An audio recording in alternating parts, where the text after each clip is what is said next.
Hey y'all, welcome back to the Faithful Farmer Mama. Today, you would not know that not even 3 days ago, we had over 10 inches of snow. This entire area was totally covered in snow. There are very few patches left of snow and ice that we are just waiting to melt. Like the pond, for example. Our pond is still a little on the frozen side, but not enough to walk on. But it's absolutely gorgeous and hard to even imagine that not even 3 days ago, we had so much snow and negative 12-degree weather.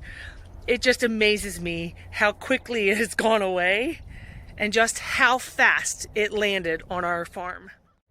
And although today is beautiful out, it's supposed to be in the upper 50s, Tuesday, tomorrow.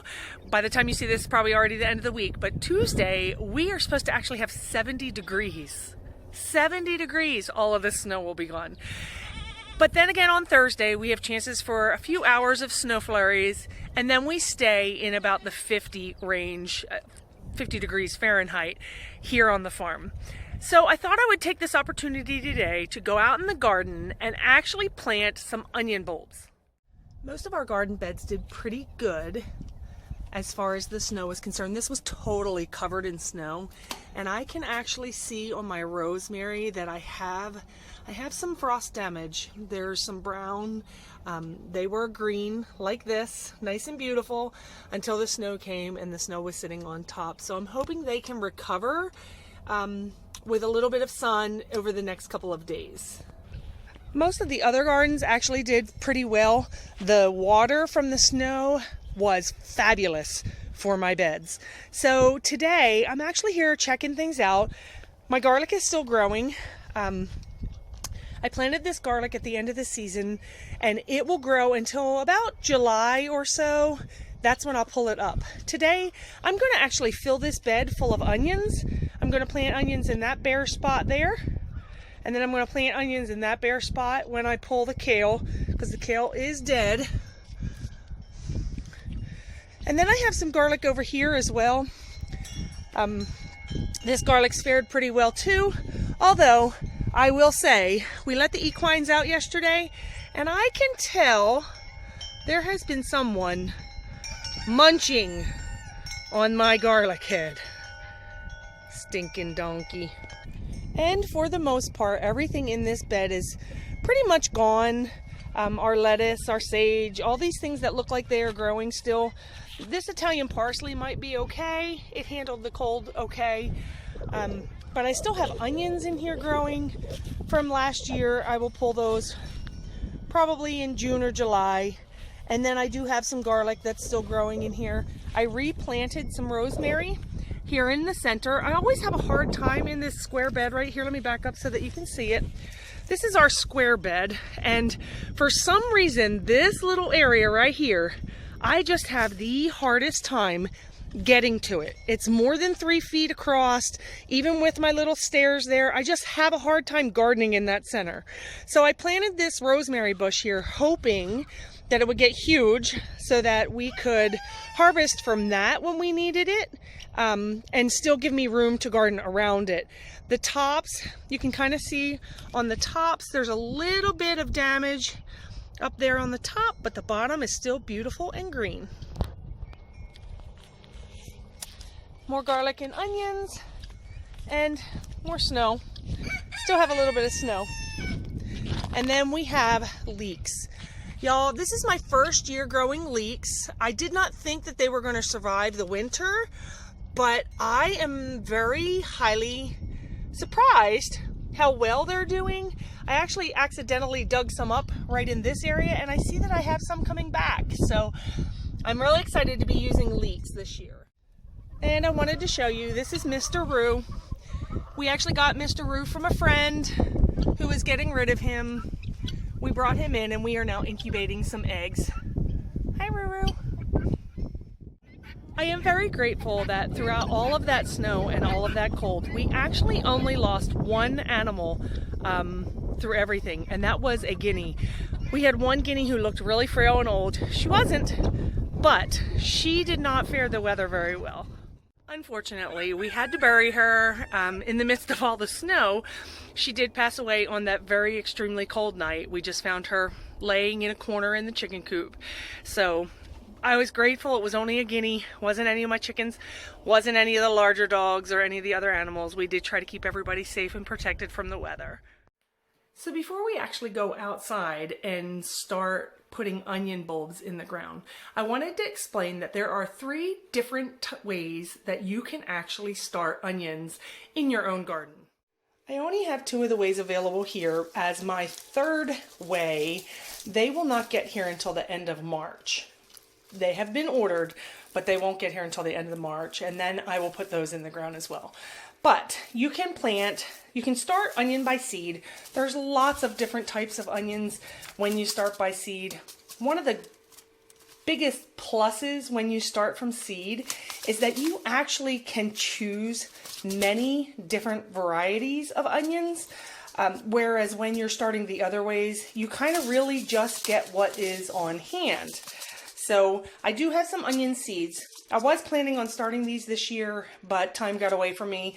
I would have started these probably about 4 weeks ago, and I just didn't realize the timing. I'm probably going to wait on seed until the fall and then get them started so that in the spring I can plant early.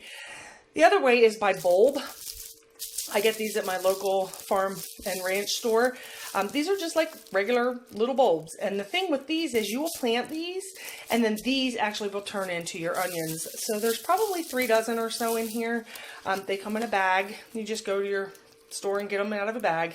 And then I will plant one of these and every one of these will turn into an onion.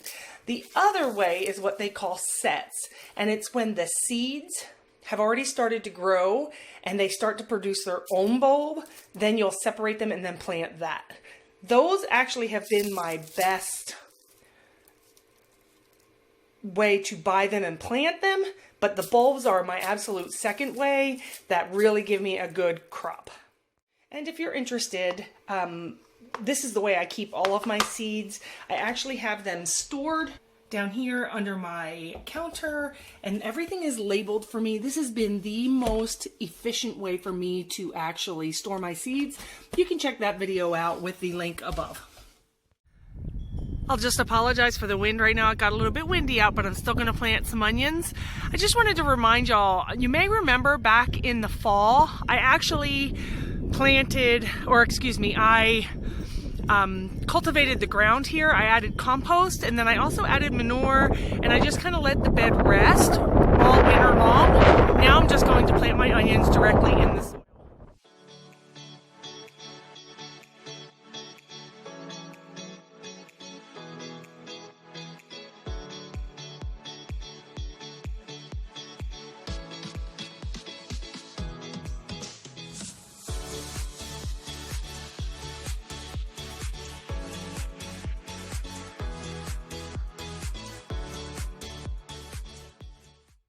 So I did want to show you, when you pull your onion bulbs out of the bag, this is what they look like. They're just little bulbs, kind of like when you would plant tulips, things like that. There are 2 different sides to your tulip bulb, or to your onion bulb here. You have your top part, which is the pointy side. This is where your onion will grow at the greens. And then you have your little point down here, which is your root. This part goes down, of course. And what I do is I just stick them in the ground. They only have to be in about 1 inch or so. And I will just find the row that I was on and just push it down in the dirt. And then I'll cover those over. I give them enough room. You know, you figure an onion gets about that big, so you want to leave enough room for the onion to actually grow. So I just push it down in there. And I'll show you what they look like once they're in the ground. You barely can see them. They're right here, here, and here. And then I'll just cover them over.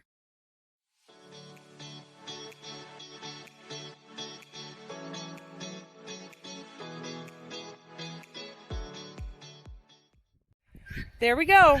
The onions are all planted. I actually planted this whole section right here with onions. Then we have garlic, which is still growing from the fall. And I only did this side here with onions because this side I'm going to put some carrots in when the weather actually becomes a little bit warmer. You always want to make sure that you label everything that you put in the ground, because I promise you come spring you won't remember what's there. I actually have these adorable signs. I have another company called On the Farm Expressions. You can find that on Instagram. But I also make these sign holders. My onion ones are already out there in the plantings from last year. Or you can use something simple like a tag or a popsicle stick or anything that you can just stick in the ground. You need to remember which plant. And believe me, sometimes you think you'll remember. It's so hard sometimes to remember what you've planted where. And another way to remember is to make sure you have a homesteading journal. I got this year from Homesteaders of America. I actually printed it off and I put it in a binder. Every month, it is like the most amazing thing ever. Every month I have a monthly calendar that tells me things that we have going on, but then it goes into the weekly. I have expenses for the farm so that I can keep track of who is doing what and how much it's costing us. But then I also have, let's see, let me find one that I've actually got filled in here, where it tells you how you can keep track of your weather. It gives you a meal plan. It also gives you a spot here what to plant and what to harvest. I will actually go in here on today and mark in there, this is today.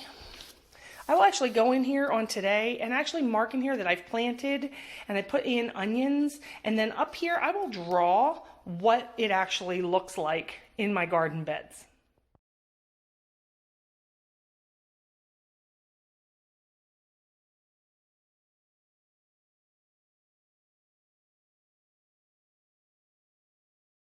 And there we go. Today's date, planted onions. That's my first bed. Onions, garlic, onions, spinach, and one empty spot for carrots. Well, thanks for joining me today, guys. I hope that this may have been helpful for you if you planned on getting things started in your garden this week. Next week, we will be actually starting to start seeds. I'm so excited to get seeds started this year. Got some great new products that I'm going to be trying, but I'm also looking forward to being able to get our food inventory started. Seed starting is one of my favorite times of the year. Other than harvesting. Harvesting is pretty awesome as well. But I love starting seeds because it gives hope for the future of what's to come. You guys have a great week. See you next time. Bye.